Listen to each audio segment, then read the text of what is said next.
It's 2021, and we are determined to be intentional about making an impact. You don't want to miss this show as we talk about how each and every one of us can impact the world.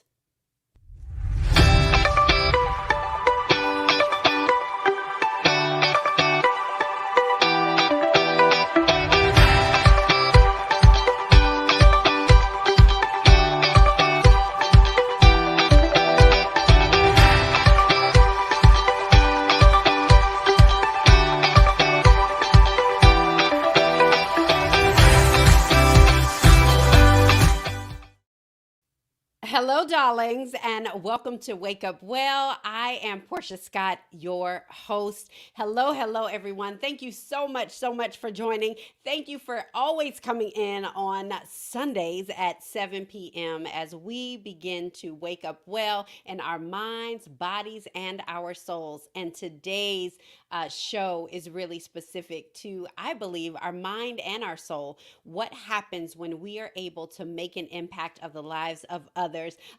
We have a very special guest, and people are already. Hello, Paula. Hello. Thank you guys so much for joining. Lois, thank you so much for joining. Darling, you guys. Angela, thank you so much for joining. Darling, Paula will be up very soon, darling. Hello, Rosetta. Thank you so much for joining. You guys know how we do every single week. We want to know, what are you grateful for? So in the comments, I want to know, what are you grateful for? Because we all have something to be grateful for. So let us know what you're grateful for. I am your host. However, I am never alone because I always have my co-host, our resident mental health hygienist, Martinez Sellers.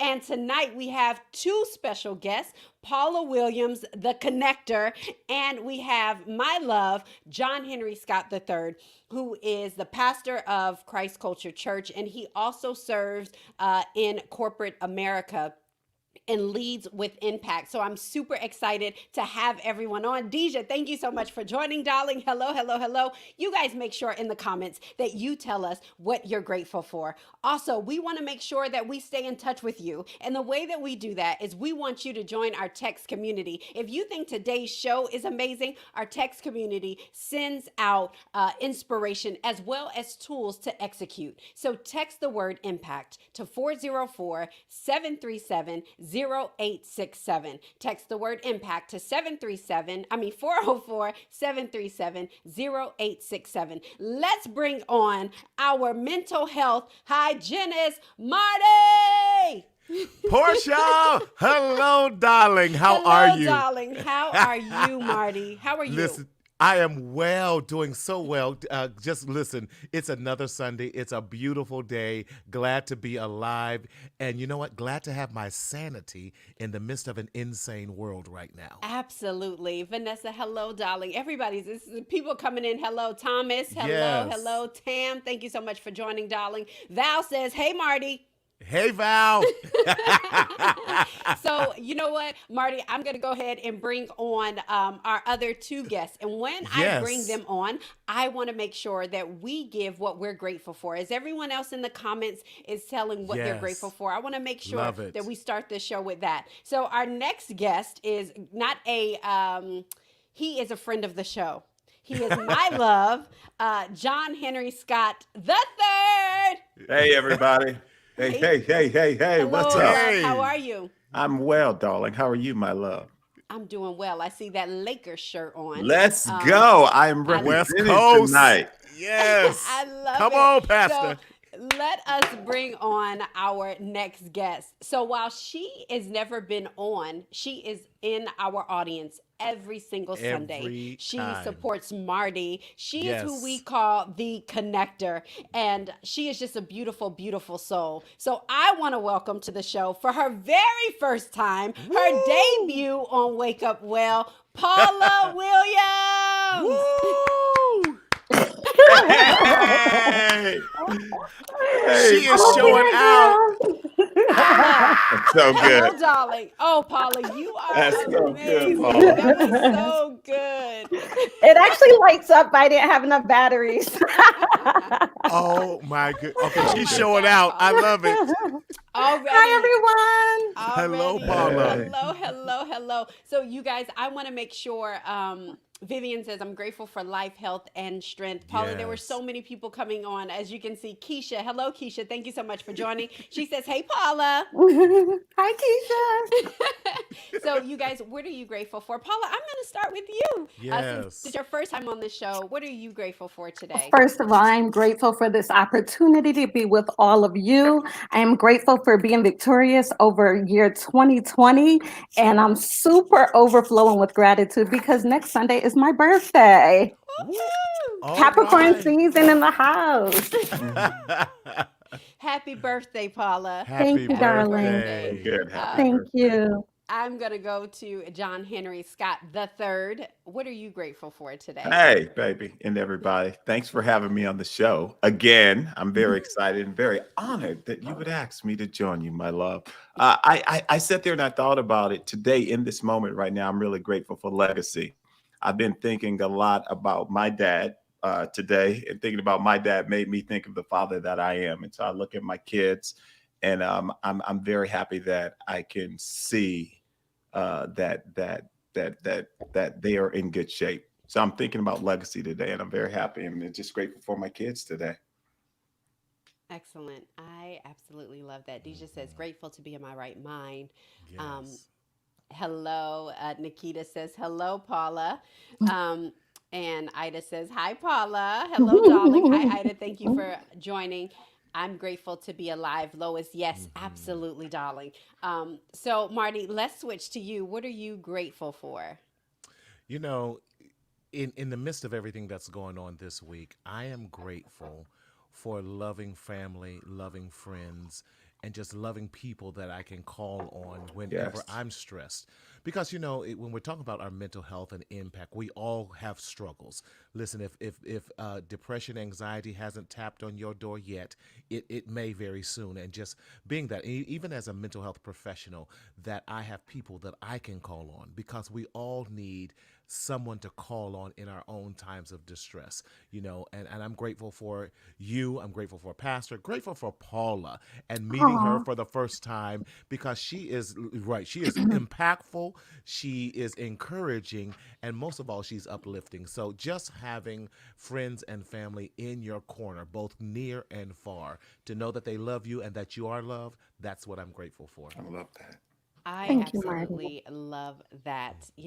One of the things I was just thinking about, Lorna says she's grateful for hope that never makes me ashamed. That's Amen. right. I love Amen. that. Absolutely love that. One of the things, and I know I say this all the time, but I'm Hmm. so grateful for community. I know Hmm. we are 2 weeks into 2021. Everybody's excited about being out of 2020, including me. But I think that I would have never made it the way that we made it out without community. And Mm. Right. community is not always only the people that you know, but it's the Right. people that you meet along the way, right? It's Hmm. meeting Marty. It's Paula showing back up. We had met her years and years ago, but her showing up and just all of the Yeah. people that come together. And I think when we think about community, I may not talk to you. I may not even have your email and your phone number. But when we show up, even in spaces like this, that is Yes. community. And I think that's so important. So I'm so grateful for my community and the community that you all have allowed me to be a part of and to Hmm. try to build here. So I thank you for that. Renee says, we love Paula too. That's my niece. Yes, yes, yes. I So think four of my aunts are watching. oh my goodness. You have a big family, Paula. Yes. Yes. So I wanted to have this particular show because I think it's very, very important about the impact we make, right? Hmm. Whether we're making an impact in our families, whether we're making an impact in our communities, whether we're making an impact globally. And the small impacts that we make, those are the things that scale, right? Because oftentimes we're waiting for this big boom, and it's in our everyday lives that we make Hmm. these impacts. And it is a decision. It's a decision that we have to make to show up. It's a decision that we have to make an impact, whatever that looks like. And so I often get the question, like, how can I make an impact? I don't have a business. I don't have a ministry. I don't even know my purpose. And honestly, making an impact is one decision, one person, and one day at a time. It is us Mhm. deciding to make that. And so, you three, when I thought about impact, I thought about you three, Marty, and all the stuff that Hmm. you do and mental health and in your own family, right? Outside of just being a mental health, you are so Right. much more. You're a friend, you're a father, you're a son, you're a dad, all of these Right. things. And so I think about the impact that you make. And then Paula, we call Paula the connector. I Right. can't thank Paula enough because there have been some connections that specifically are linked to things that she has and people she has connected me to. And so Paula is, we call her the connector, but what many of you guys don't know is prior to COVID, I would see Paula everywhere. I would see her on Good Morning America. I would see her in all of these places, building homes. Like, she was always doing something. She had her hands into something, helping somebody else out. And so she was one of the people that I thought about. And then, of course, Wow. I've been married to my amazing, tall, dark, and handsome husband for 15 years. And in those 15 years, we've had the opportunity to serve communities. We've had the opportunities to serve communities as church planters and also in corporate America, at nursing homes, volunteering Mm. event. And so for me, I knew I had to have him on. So let's jump into this. And I want to ask the question, like, what does impact mean to you? John Henry, I'll let you answer that first. Yeah, awesome. I'll definitely jump in there. I sat there and I thought about impact, and I think it's very important for us to put context around impact. So, if you think at a very high level, impact is nothing more than just a result of some type of an effort or an action, right? And so, you can have a negative impact or you can have a positive impact. What we're talking about today, we want to make sure that we are defining very clearly. We're talking about having a positive, meaningful, value added impact. And so as I start thinking about impact, baby, that's the definition that comes to my mind. An impact is anything that is the result of an intentional effort or action, especially when we want to gear it in the right direction. And so when we start really thinking about making an impact, I think that we've got to level the playing field, because sometimes in our Mm. minds we think that, oh, that's not a real big thing, or I'm not building houses, or I'm not buying anybody cars, and so you're not making an impact. But I will tell you is that a good morning can have a positive impact. A pan for a coffee for somebody that's behind you can have a positive impact. And so, really, what we want to gear our efforts to is making some type of an intentional action or effort that's going to add value in a positive way to someone or something. I love that. I think you really hit it on Mm. the head where we're Yes. like, I'm not giving away cars. I'm not, doing all of this, but I'm able to make a impact in my own way. And Mhm. Paula, I think you do a really, really good job of that, Hmm. making an impact in your way. And some of those impacts are huge, but I think one of the things, Paula, I want to ask is what kind of draws you to make an impact in your own way, whether it's small or big. I feel like I just have a passion for it. I like to find out what needs people have and then pulling together the resources to make sure those needs are met. And in today's environment, it was a little bit more challenging to do that, but I was just trying to find different ways to make sure that different things could be done. So, in terms of even when we first found out about the mask and people were saying, you should wear them, you shouldn't wear them, I found a way to make a mask out of a sock. And I put that on YouTube and it got over 100,000 views. So early on in the pandemic, before they were all in the stores, people were going out and they were making a mask out of a sock. And then another thing is just listening to people, supporting people, showing up, and just getting the job done. I love it, Paula. I think we're all kind of just like, wait a minute, the sock thing? I had no idea about it. The sock thing. Paula, Denise says hello. We'll pop her on the screen. But yeah, the sock. I do feel like it is kind of innate in you, Paula, like to just see a need and to go after that need and figure out how do I solve these problems. And Paula, I want to ask you this question again. In reference to that is because so Paula is a wife, she is a mom, she has a full-time job and she's doing great things. And so when where do you find the time? Because somebody Right. may be saying, I don't have the time to even make an impact, and not even knowing the small things that they're doing is making an Hmm. impact. So here's the thing. My job allows me to volunteer 40 hours a year. So a lot of the volunteer work I was able to do during that time, but a lot of the organized things that normally take place year after year weren't taking place. So I was just finding other means to see what can I do. I believe Lorna Wood is watching. She is a dear friend of mine. We got a group together and we went down to a domestic violence house and we just sat with these ladies and all they wanted to know was that someone cared. They wanted to show off their apartment. Yes. They wanted to just hear that they're here for me. Like I ran to find this refuge and people care. And then also with the COVID, as people called, some people would say, I have it, don't tell anyone, just pray for me. Other people were like, I have it, this is what you need to do to protect someone, tell everyone. So just finding out how you can best serve people. That's And right. just want to serve. That's all. I love that, finding But out isn't how that you can serve people. Yeah, but isn't that just the biggest impact are usually the simple acts of kindness? As Pastor was speaking, I wrote down the ripple effect. We never know. Too often we're trying to make huge and think that we have to have this boulder that we throw in the pond of life. But if you just take that small talent that you have, who would have thought? And I sat there when Paula said she recorded herself and put a sock, how to turn a sock into a mask, and it got over 100,000 views. I have people that I see on a weekly basis who are in therapy because they don't have 100,000 followers or 100,000 views because they were trying to be too intentional, and the act was not one of kindness. The act was not one of sincere warmth, but it was Right. for their own gain. But when Yes. you do things out of simple acts of kindness for no recognition, that's how you make impact, not only on yourselves, but in the lives of other people.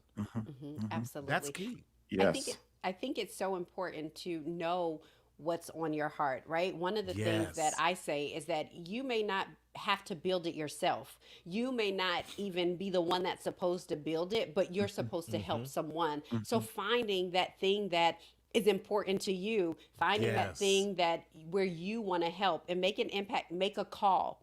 You know, I Yes. remember, and I was about to call you Pastor. Pastor, we can talk about it a little bit. Is I remember when we first got married, we knew we would be pastors. Well, he told me, but thank God that God had, but thank God that God had given me that heart, right? Like, thank God that God had already given me a heart to want to I serve knew that. in that capacity, in that capacity. And we didn't run out and do a church, but I remember we called this small little nursing home Yeah. in Medford. Was it Yeah. Medford? Medford, yeah, Medford. Courtyard Yeah. Nursing Home. Yeah. Yes, in Medford. And we Wow. went and we served. And Yeah. we served I think it was once a month. We served on Saturdays. Consistency. We brought our children there, and the impact that it had, because Yes. now the residents, when their families were coming to visit, they were like, oh no, well, you got to go to church with me because I'm going to church, right? And so it was really just that inspiration. And the funny thing was, all of them were not believers. Like, they had other religions, but it was someone coming in, caring about them, taking the Yes. time with them. And Pastor, I know Yes. you want to jump in. I'm gonna let Yeah, you no, finish. I think I'm sitting here and I'm thinking about just the summary of what each of you have said, and it's really looking for this opportunity to serve, Mm-hmm. caring, Mm-hmm. and doing it from the right space, right? It's not Yes. about what I can get out of it. And I believe that that's the essence. Maybe I am just an optimist. Maybe it's the Jesus in me. I Right. happen to believe that at the core, people are good, right?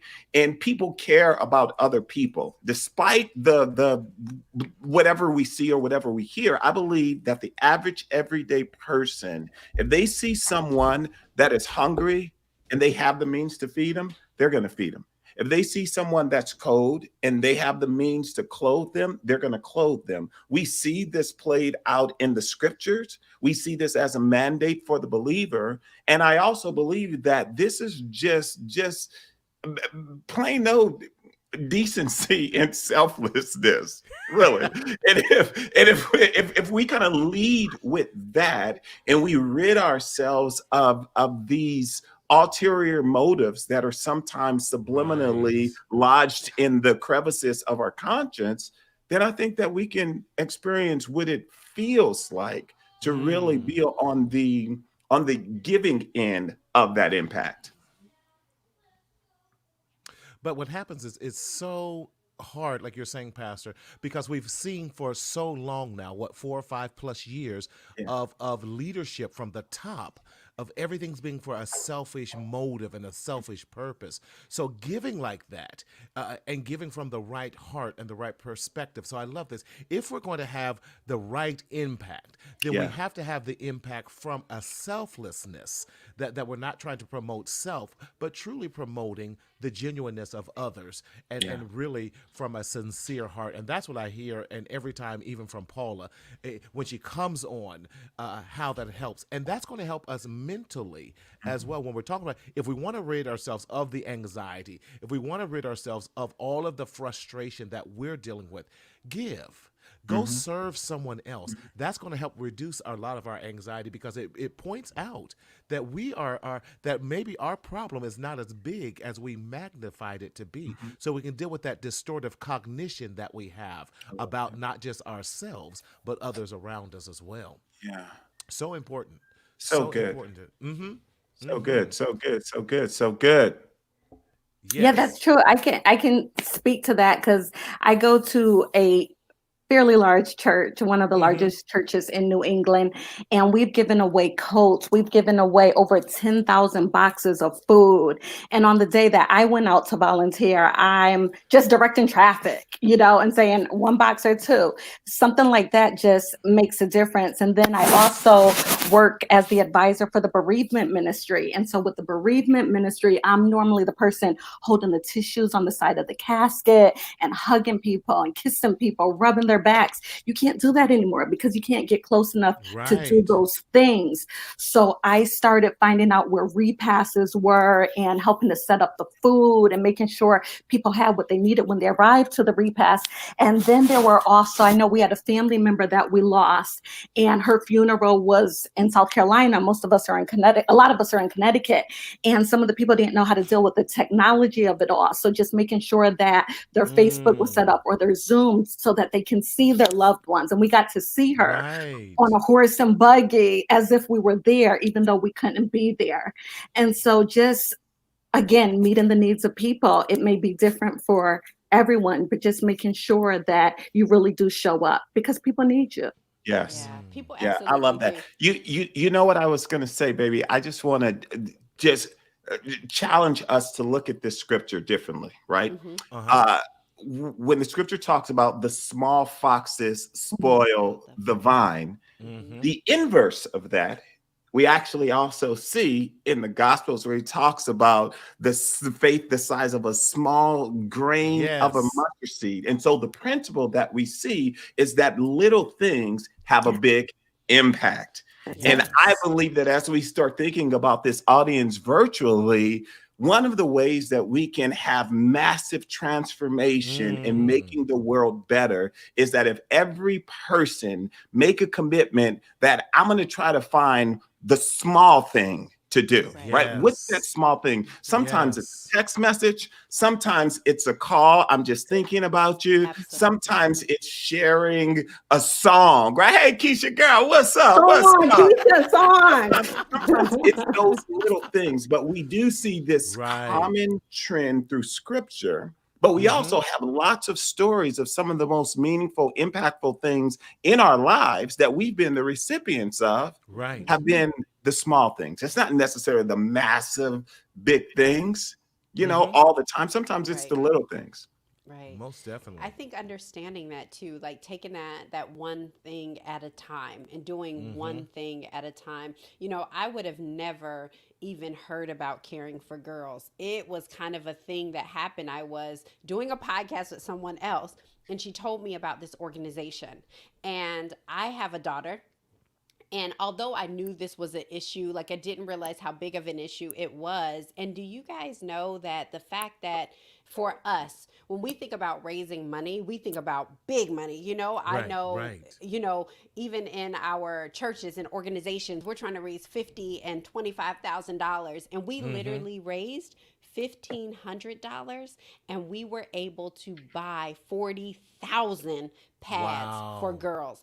So when you think about like just the small impact that a dollar gave, or Mm-hmm. $20 or $10 could give, or sitting with someone and just saying, I'm just going to be here for you, those are impactful things that we're doing. And it doesn't always have to be this massive thing. And I think that's why I wanted to have this and have this conversation about the small things, about going to sit with women at the Mm-hmm. homeless shelter, about going to sit with people at the nursing home, about sending a text, about sending food. We have people in our church, and I'm telling you, they will send food around the world, right? They will make cakes. They will make cakes because you're having a bad day. And that is so impactful. You have just made somebody's day. I Because think the message is that I'm sorry. I get so excited about this. Preach, I preacher. know. And then I'm gonna shut up. But the message is it ministers to the soul of Yes. humanity, whether you Yes. believe Humanity. or you don't believe. People want to feel that they are seen and they are heard. Hmm. And through That's Yes. so good. generosity and through service, the message that we're sending that lands in their psyche is that I see you and I hear you. Yes. I see Hmm. you and I hear you. But And but that's even with the I'm sorry, Marty. I go was ahead. just Go gonna ahead, say, Paula. even with the elderly as well. My aunt Yes. is 96 years old, and she lives in a nursing home up this way. We could not see her, but she's on the first floor. So we made sure on Mother's Day, Easter, Beautiful. Thanksgiving. We didn't make him Christmas, but we went the day after, and we would just hold up signs that say, "We love you. We're Yes. thinking of you." And she would just wave, and then other people would look out the window and they would start waving too. Right. So again, it just impact small Mhm. things. Absolutely. Yes. Wait, a wave. Yes. Most definitely. It's those things. When we're dealing with impact, it really is about the felt needs of people, the, Hmm. the, the, the felt needs of the emotions, the Yes. felt needs of the heart, the felt needs of the mind. If we're going to make an Yes. impact, we have to begin there. It's not about the millions, but it's about the one. That Mhm. one can affect millions. And Mhm. that's where we begin. You're the one that can affect millions. Mhm. Absolutely. Absolutely. You are absolutely the one. I want to talk a little bit about, because in the back, Paula has this Mhm. 100 women of color. She was a 100 of women of color honoree in 2019. And Woo! so, Paula, we are so excited about that and all the work that you've done. So, tell us a little bit about that. So the 100 Women of Color Award is an award that was founded to recognize women of color that give back to their communities. And the way it works is you get nominated and someone has to write about you and your impact on the community. And then people have to narrow it down to 100 women. And my job, I've been at the same job. This is my elevator speech. I graduated in May of 1997, got married in August of 97, and started at the same company that I'm at now in October of 97. So, all 23 years ago. And in the history of my company, no one has ever became a 100 Women of Color honoree. And the person that runs this organization actually lives in New York City and came to Connecticut to make an announcement to the African American Employee Resource Group that finally our company has an honoree, and that was me. So it was just awesome and it was wonderful. And I felt like I had 99 new girlfriends, and it was just amazing to walk across the stage and receive a trophy in addition to that picture, but an actual trophy that says you are 100 women of color and you deserve to be honored, because I do it for the honor and glory of God, but to be recognized by others just speaks volumes. I Mm, love That that. is Isn't so that a true. blessing though? It is a Oh yeah. blessing. yes. Isn't So, that a blessing? yeah, I want to bring up Kimberly Kidd because she mentioned something, and I Hmm. want to make sure I put this out because it's something I want to point out. So she said, "Words of encouragement goes a long way. So Mhm. many people are hurting and feel hopeless. I always Hmm. do my best to leave a person's presence with a smile on their face or laughing." And that is so important. You know, one of the things that I harness on all the time is kindness. It is not, Yes. it is the least expensive thing that you can do is be Mm-hmm. kind to somebody. And you never know what your word of encouragement or your kindness has done for somebody else that may be going through a tough time or a tough period. You know, even when we were going to the grocery store, y'all know John Henry does the shopping, but I did go to the grocery store before and I do it a little She bit. said But before. right. But when I did, you know, and I'm always very, very cognizant of people who work in service industries, Mm-hmm. right? And so I'm very big on customer care, but also having that nice demeanor because you never Yes. know who left there in front of them before Right. you. Yes. You never know Right. what they came into work with. You never know Yes. what's going on within the job. And so, just you being kind, that just says so much. And it's inexpensive to be kind, to have kind. And kindness changes the world because when we are Yes. kind, now we see people through humanity. We see people as Yes. people. When we're kind, we see them as people and not necessarily the difference of us all, but how we are so much alike. And all of us want, like Pastor said, to be heard, Mm-hmm. that they are heard, that they matter, you know. And so that kindness is so very important. Cam said, yes, can be simple as a smile. I'm telling Right. you, right? Kindness goes a long, long way. You know, we lived in Massachusetts, and I'm telling you, I was like, what is going on, you know, in the north? I always say it must be the coldness. Like It's the people are cold. just, you know, it's just so bone chilling that they just don't want to speak. But you're right. A smile goes a long way. It says, I see you. It's telling somebody Mm-hmm. else, I see you. Pastor, I feel like you got something you wanted to say. Yeah, no, I'm just sitting thinking about the absence of kindness can make your Yes. gift or whatever it is you're trying to do, your Yeah, impact completely land sour. that's Mm-hmm. right. You can have the Mm-hmm. right motive, but you can deliver it in a manner that is not kind and nobody Mm. wants to have anything to do with it, right? I know That's so so many true. people who are gifted, who are talented, Yes. whether it would be in the corporate space, Mm-hmm. tremendous leaders who are strategically brilliant, or whether it's even in the church space. I Mm-hmm. mean, can preach up under, but you mean as a rattlesnake, and people don't like you. And Right. so then now there is no way for you to really have an impact on them Mm-hmm. because Right. people will often judge your attitude and your demeanor as a Yes. pathway for your To gift or your that's so service. good. And so I That's think so it's good. extremely important to practice kindness, right? And Yes. sometimes Yes.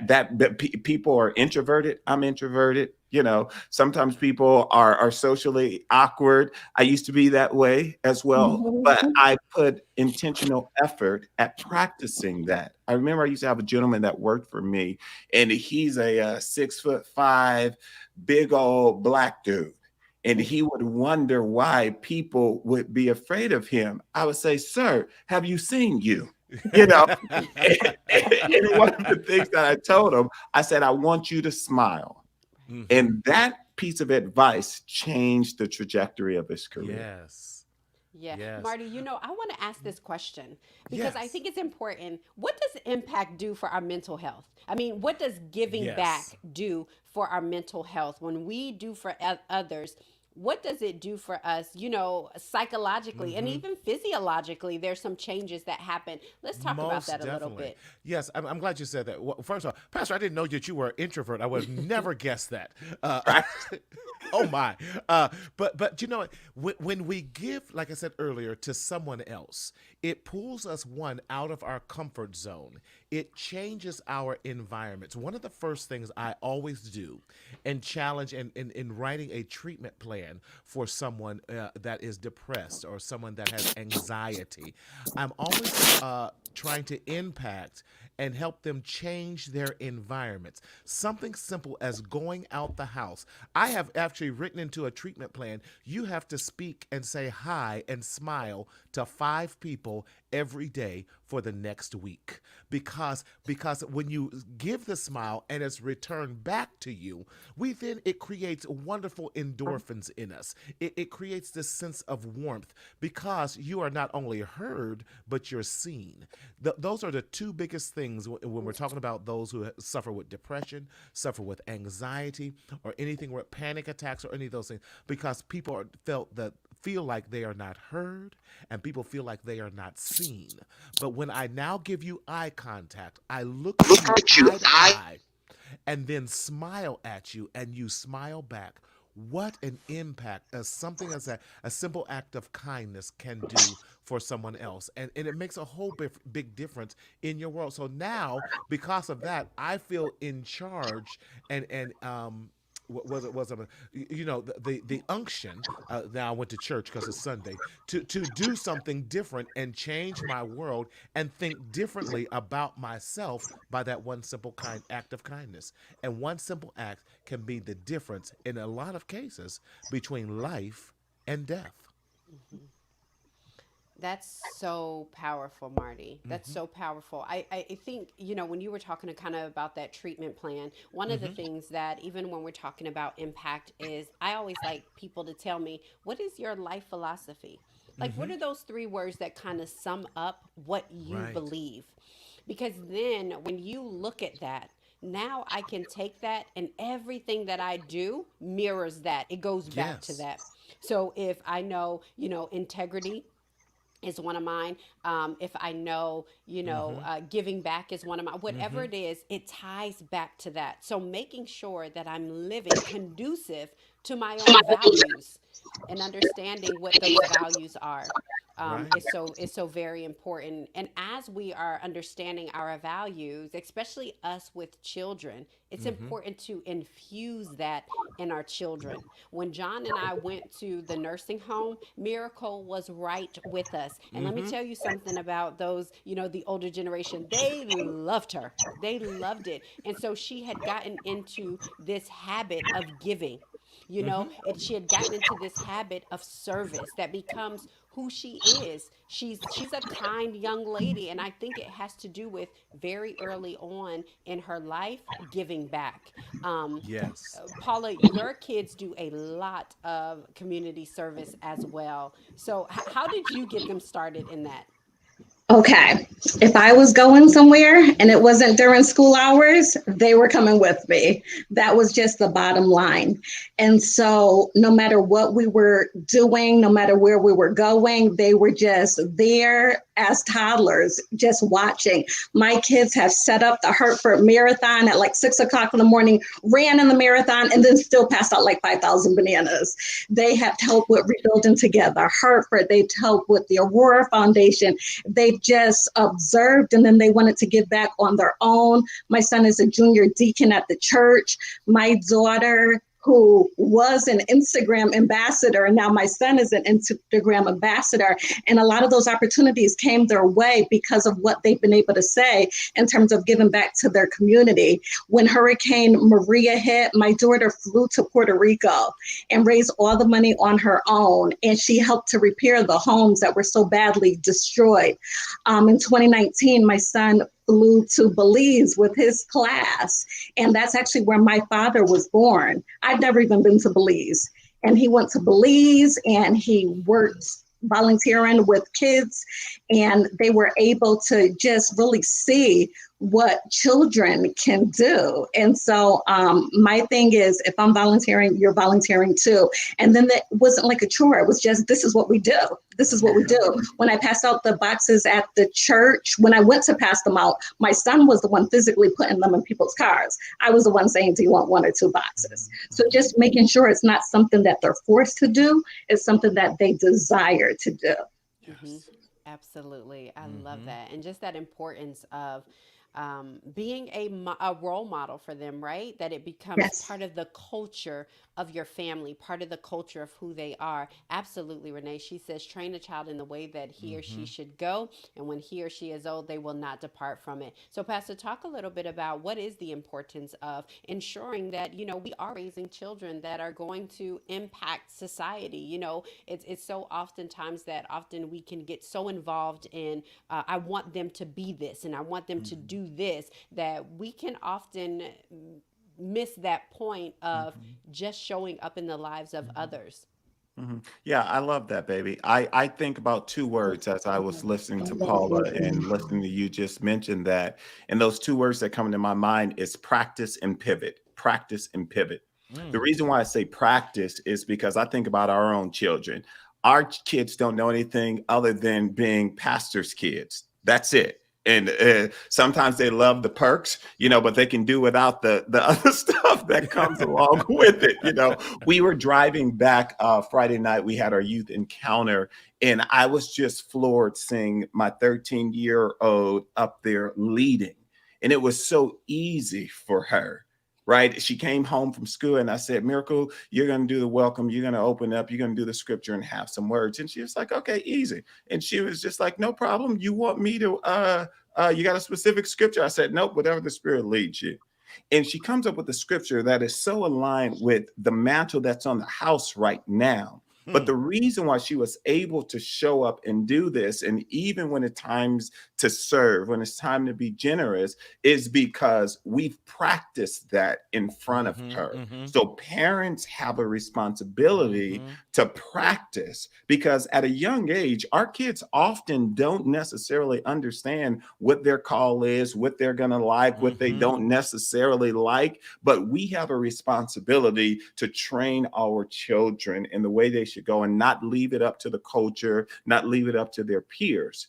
And more is caught than what is taught. So I encourage parents to find a cause, start making an impact, start serving, start being generous, and include it as a family endeavor. I would always say the Mm. Lord called me to pastor, but he called all of us to serve. And so if you get me, Yes. you get the whole Scott crew.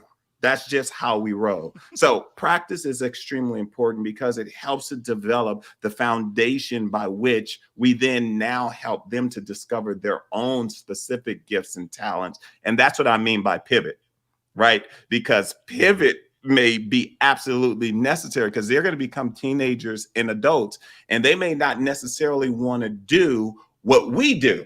Right. Mm-hmm. And so we have to have confidence that we practice so well that we have established a foundation of selflessness, of serving with the Mm-hmm. right motive, of being generous, of loving people, of being the hands and the feet of Jesus, right? And then create this space that when Miracle now says, maybe I don't want to be a pastor, but I want to be a fashion designer. So you take everything that you learned by watching us Right. practice and you take it into Amazing. industry. Maddox Mm-hmm. says, now I want to be a doctor. You take everything that you Mm-hmm. learn and you put it into industry. And so that's Mm-hmm. where the pivot happens. So I think those two words really kind of sum up why it's so important for this next generation. Parents, we must practice, but we also can't strong arm them. When we discover their gift or their interest, we've got to be Right. willing to pivot. Right. But Absolutely. if I could jump in real quick, Yeah. Portia, what you've done is given them permission to be themselves. How did Mm. you give them permission in doing that? You instilled in them self confidence and self assurance by telling your daughter, listen, go out there and do it. Well, what do you want? You tell me. Mhm, You built confidence right there. mhm, And you told her that you trusted her mhm. because she had been in the trenches along with you, and you've Correct. guided her along. So now you were the example. Now you taught her and engaged her, and then you did the hands off so that you can now coach her. Come on, Mhm, that part of the pivoting process. mhm, And mhm. now she has the confidence to enter Yes. into the world and know that even if she should mess up, Mommy and daddy are there. And even if they aren't necessarily right there around, they've put in me, instilled in me, made such an impact, if we could Yeah. use that word Yeah. again, in my life that I'm not going to go astray because I already have the confidence, self-assurance, and the knowledge on what's going to make me Right. successful so that I can make an impact in others through them. That's I, Yes. powerful. I love that. I love that. Lorna said, kids do what we do, not what Yes. we say. You know, when Yes. they're so young, they don't know. And it's not that even if you have older kids, you can Mm-hmm. start now and create Mm-hmm. these new habits and understanding of it, right? Like they're going to ask questions. Mm-hmm. Why are we doing this? I don't want to do this. But Mm-hmm. helping them to understand why we do give back because Right. somebody had to impact us. Somebody gave to us at some point, whether or not it's however it looks, we were all given something. If at the Right. very least we were given grace, right? Come Which on. is the Yes. reason why we are here, Ooh, is come that we on. have been given the beautiful gift of Come on. grace. That's Yes. it. And so understanding that what we do for others is us showing that love. Yes. And so I think it's so important, no matter what it is, whether you're a believer or not. I think at the core of who everybody is, even as I, travel the world and talk to different people and interview different people from different backgrounds and Mm-hmm. different religions, at the Mm-hmm. core of what everyone believes is that essentially you should do good by humanity, whatever Mm-hmm. that looks like. And so I want to talk about this because I know we have people on here that are entrepreneurs, that are ministry leaders, that are leaders in organizations, our CEOs, and all of these things. And Mm-hmm. so, how do we infuse impact in our organizations, to be a part of our cultures, to be a part of our cultures in our churches? Because let's be honest, that sometimes impact isn't the main thing, or even in our corporations, we know we have this social responsibility, but it's not a part of our culture to make an impact. We just kind of say it. So I want to talk a little bit, how do we infuse that? How do we infuse that impact into our cultures and our organizations? John Henry, you look like you're smiling, and I know Well, this is I was like, gonna it's your that lane. that's It's a that little bit of that's your what I lane. do, but So I I want to was hear gonna from you. give to my Yeah, other panelists. I want to hear from you, and I also want to, but I want to hear from you because you're going to take it from a Mm-hmm. standpoint. I want to hear from Marty Mm-hmm. because I know this is something important in his organization, and I want Mm-hmm. to hear from Paula because Paula works within. She's an organizational entrepreneur, so she's Mm-hmm. inside an organization. But how do we infuse that? Mm-hmm. Paula, I'll let you go first. How do you infuse your impact within the organization that you work in? Mm. I think a lot of it is just by kind of seeing how we can think out of the box and find people to like uplift their spirits. So, in terms of our network, at a time when there was a lot of social unrest and people were sad and they were working from home and they were lonely and they were wondering, what can we do? Where's an outlet? Who can help us? And I actually reached out to Portia Scott and I'm like, we need you. We need you to come in here and to give a pep talk. Tell them that you understand their plight. And she came in and just blew us all away. And she gave us key things to take away, like don't read your email as soon as you wake up and Mm-hmm. things of that nature. And she kind of set the bar for us to ride the wave for the rest of the year and future years. So just trying to find people that will help other people. So good. Paula, you're so kind. Yeah. Marty, talk about that. As a CEO, as the founder of Marcel Consulting and everything else that you do, how do you infuse Right. that impact into your organization? One of the things that I have to first say it. One of my sayings, you hear me when I always say, speak up, speak out, and And live. Live. live. Hmm. Yes. And one of the things I believe, one of the people I follow is Dr. Caroline Leaf. And she says, Yes. we always say it takes 21 days to break a habit, but she says it takes 3 cycles of that 21 days. And, Hmm. and I believe her in that. You have to say it enough till you believe it. You have to believe it enough until you start living it. And the living will start making the impact. So I have to say it around the organization. I say it to myself first and I say it out loud. And then I have to believe it within myself till it catches on to the organization as well. And then as I believe it, I start living it. One of the conversations I'm about to have with my team tomorrow is we are in the medical field, and some of you are not acting and believing that because your actions are showing that you're not believing it. And so we have to change the culture. It's my job to do a temperature check and do a temperature gauge. And whenever the temperature of the organization does not match my temperature, then I have to make sure I either turn up the heat or turn it down. And that's where I have to make that impact. And I always say that for all when we're dealing with mental health things as well. What is your baseline? We say baseline in the mental health field. What is your baseline? If you're going too high or too low, how do we keep in the everyday norm to norm? And so we have to do daily checks with ourselves, just like we check the weather so we know what clothes we're going to wear and how early we may have to leave. We have to do daily checks with ourselves to know where our mental health state is at so that we know how we're going to be either a positive or keep from being a negative impact on others. I love I that. like that. John Henry, before you go, before you start talking, I do want to ask the people in the room, you guys have been so amazing. First of all, thank you so much for your Yes. engagement. Thank you, thank you, thank you. As we're talking about how we're making an impact within our organizations and in our ministries, I want to hear from you. I want to hear, how are you infusing impact in just your day-to-day life, Yes. especially, you know, if you're a ministry leader, if you're a leader, if you're an organizational entrepreneur, meaning you work inside that organization, but you are making an impact exactly where you are.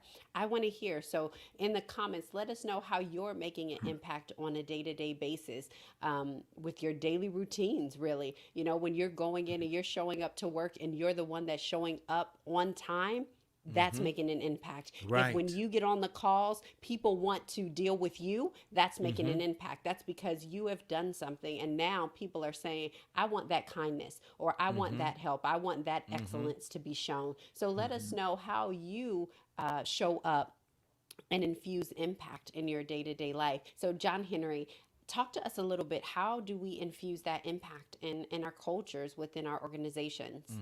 Yeah, I think it's very important to understand your organization, right? Not all organizations are Adia Forest, Right. right? I'm in a dual role. I lead a nonprofit in a church, but I'm also an executive in a global technology firm.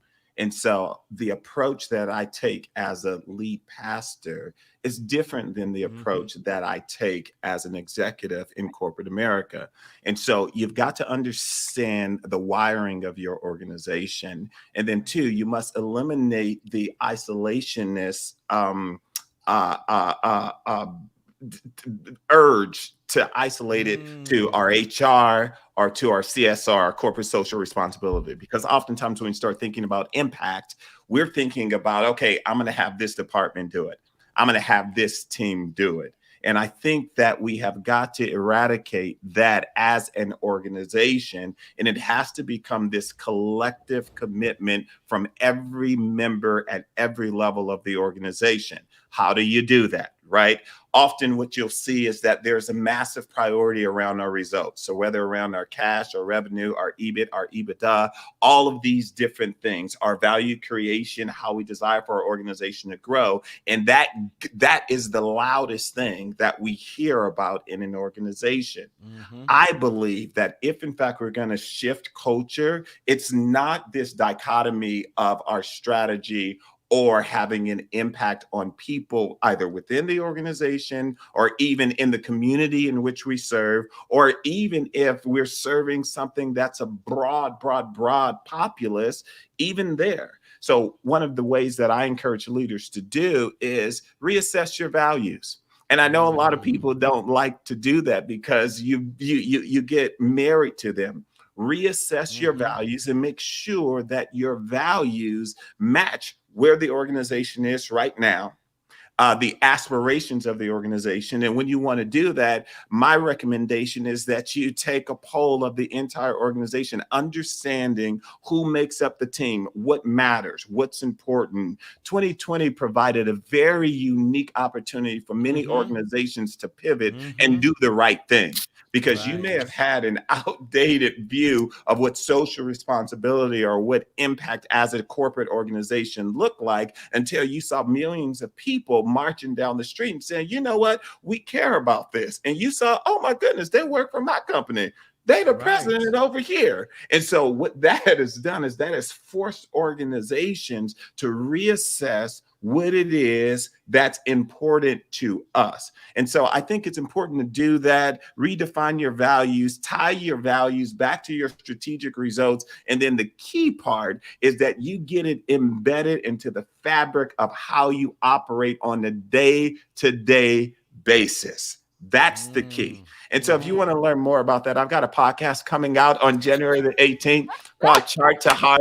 And I'll be sharing some information on how organizations can do that in the profit space, but then also in the nonprofit space. We love it. I was going to give you that opportunity. You know, this is a professional show, darling. I'll give you 5 stars. I'll give you 5 stars. So Yes. I do want to look. And that's not just in the US, right? That's around the globe. I've seen this Right. common thread in over 40 different countries. It is a Absolutely. common thread. That's good. Absolutely. So I want to go through some of these comments. I know Daryl's been putting them up, but I'm so excited that people Yes. have just been engaging. And so one of the ways that you make an impact and you be kind is that you make sure that people matter. Keisha, she said a couple of things. Camry, we'll go with Camry. She said, for me, continuing to work on me, ensuring my smile is not only seen, however, felt as well via phone, Zoom, Skype. Also, I can't ask my organization to be impactful if I'm not attempting it myself. Making sure I lead by example. Industry phase, walk the talk. Industry phrase, walk the talk, make sure I'm doing just that. Absolutely, absolutely. And she actually has a beautiful smile and the work that she is doing. I met Cam again when Paula asked me to speak. And so she is amazing. And the work that they are doing is so very impactful. Keisha said, combining my gifts and talents with other industry and ministry leaders to lead people forward. Absolutely. That's how we're making an impact, making people see themselves as beautiful, empowering my clients to believe in themselves to do something they didn't think they could do. And Keisha is a makeup professional, a makeup artist. And so I think it's important that she's taking that to work. She's taking that in her business and everything that she's doing. It's surrounding about impact, donating products and finances to nonprofits, sending encouraging letters, compliments to people when they help others. Edna, thank you so much for joining, darling. Absolutely. So these are ways that people are showing up.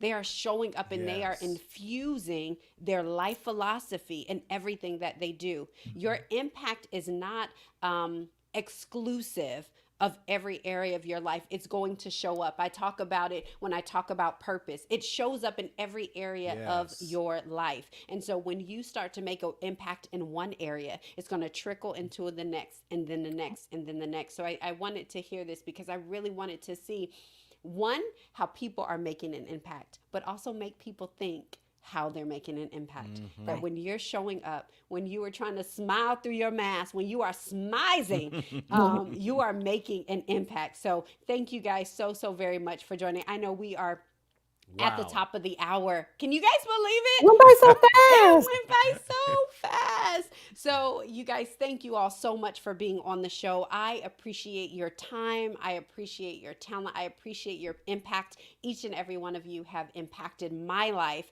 in some way, and I'm so grateful. So Paula, I'm going to start with you. Listen, you are the connector. Paul, I cannot say this enough. You guys have seen all the comments. She's been like this from college. Her children are amazing. Her family is amazing. She is amazing. She's an encourager. We love Paula. We're proud of Paula. Like, honestly, I am. And you know what?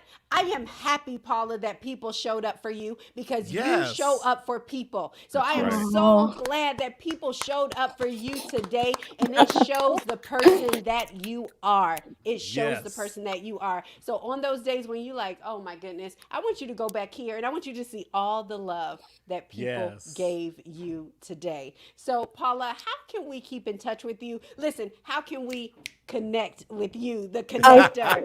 Okay, darling. Okay, darling. You can find me on Facebook, Instagram, Twitter, and LinkedIn, all under Paula Williams. And if you'd like to see the mask video with 100,000 views, just go to YouTube and search by Paula Williams mask out of a sock, and it'll pop right up. So I have a YouTube channel as well. And I just like to thank all of my friends and family for just tuning in. And like you said, supporting me. I really appreciate every single one of you. I can't even call them out by names or I'll forget someone, but thank you so much. It means the world to me. And thank you, all of you. Thank It's you, Wow. beautiful. Paula. Thank you. So, Pastor John Henry Scott III, go ahead. One, how can we keep in touch with you? Well, you can, starting next week, go and subscribe to the Chart to Heart podcast under Portrait Scott Media. But you can find me on LinkedIn. I'm not the big social media guy, but I am pretty active on LinkedIn. Just search John Henry Scott III, and you'll find me there. Or you can always reach out to my wife. She's got Awesome. tabs on me where I When am. when he says next week is actually January 18th is the week that it goes live. So Woo! MLK, the MLK Day, that's when we are going live. And I also Can't want you wait. guys to mark your calendar. We don't have a time yet, but we are going to do kind of like a little pre-show for A him. launch You party? see, he don't want to call it a launch I'm party not because the he's an Oh, party guy. I'm introvert. way too He is an introverted for that. introvert. But we are going to have A this large coffee lounge. Virtual That would be coffee awesome. lounge. virtual coffee lounge. That's what we're Yep. gonna have. So you guys bring your coffees, bring your teas, and we're gonna have just a coming out of his podcast, which I am super proud and super excited. It is the Chart to To Heart podcast, and so it will be live January 18th. And like you said, he can always get him on LinkedIn at John Henry Scott the third. Third. All right. Thank you, baby, so much. Marty, how can we keep in touch with you? Awesome. Thank you, Portia. This has been amazing today. Again, through my website at mentalhealthmarty.com. And then we have this amazing shameless plug, I Am Enough t-shirt, because we are enough. And then my podcast, Mental Health Matters with Marty, on all of your podcasting streaming episodes. Yes, we oh, love to have you. Oh, look, come on. We're going to get you the updated one, Mental Health Matters with Marty podcast, that comes out every Wednesday. And we have some amazing topics on there dealing with our mental health and wellness, because that is my concern in our communities, how to balance our mental health and wellness. And yes, I can see my pastor and have a therapist and maintain my salvation. Talk Amen. to me now. I love it. I love it. Look at Lorna. She said virtual, where is it? Virtual coffee lounge podcast party. Yes. yes, Wednesday Yes. the Lorna. 18th. So we'll Yes. be I'm putting stuff there. out. We'll be putting stuff Me out too. this week so that you guys can come. So one of the things I want to make sure is that you head over to the Wake Up and Show Up podcast with your girl, Portia Scott. So on that podcast, what we are doing is that we are bridging together life's pivotal moments and the decisions made to show up. So you have me, but I also have guests, and my guests are people that are impacting humanity. And so I'm so excited. If you go and listen to last week's episode, it was on impact. This week's episode, I have a little special thing that I'm doing as well. And so if you go meet us there, also, if you want to be a part of our community, make sure that you know when we go live. If you want inspirational text, as well as what I like to say, encouragement is the tools to be able to execute. Text the word impact to 404 737 0867. 404 737 0867. You can find me on social media at I am Portia Scott. That's Facebook, Instagram, and Twitter. I don't really tweet because I'm not really a tweeter. I don't think I'm controversial enough, but you will find me on Instagram and you will find me on Facebook. You guys, thank you so much for your time. You guys know how we Yes. end every single, oh, Portia, we love to have your husband and Dr. Sellers for a webinar on men's mental health with our members at Voya. I will touch base with you and Woohoo! Paula tomorrow. Okay. Thanks, Yes, Kim. absolutely. Absolutely. I love it. Is So my you guys is my know secretary on here? Is this secretary on here? she said she was going to get in touch with Oh, me and Paula. I'll get in touch with your secretary. I mean, I forgot that quick. Yo, the So I think that'd be secretary. great. That'd you be guys great. join us next week. Yes. Listen. Next week is going to be very important. We are talking about wills and estate planning. It is good for your mind and good for your soul because we want to leave a legacy. And let me tell you, life insurance is not enough. I am learning you need a will. You need to make sure that you Yes. have living wills and estate planning. And so we have a attorney that is coming on, and she is going to talk about all of this stuff Come with your questions. We're going to talk about how do you do that? How do you manage it even with children? How do you spread it up? What does that look like? So I think it's going to be a much needed conversation.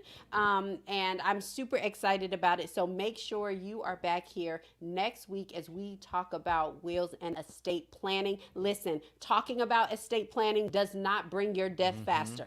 Mm-mm. It makes sure that we are not out here trying to figure out how to Yes. bury our loved ones and continue to live. So just Amen. knowing that's what we're going to be talking about next week. So I love you guys. Thank you so much for joining. You know, we never end a show without this declaration. Waking up is automatic. Showing up is intentional. Today, I will show up. up.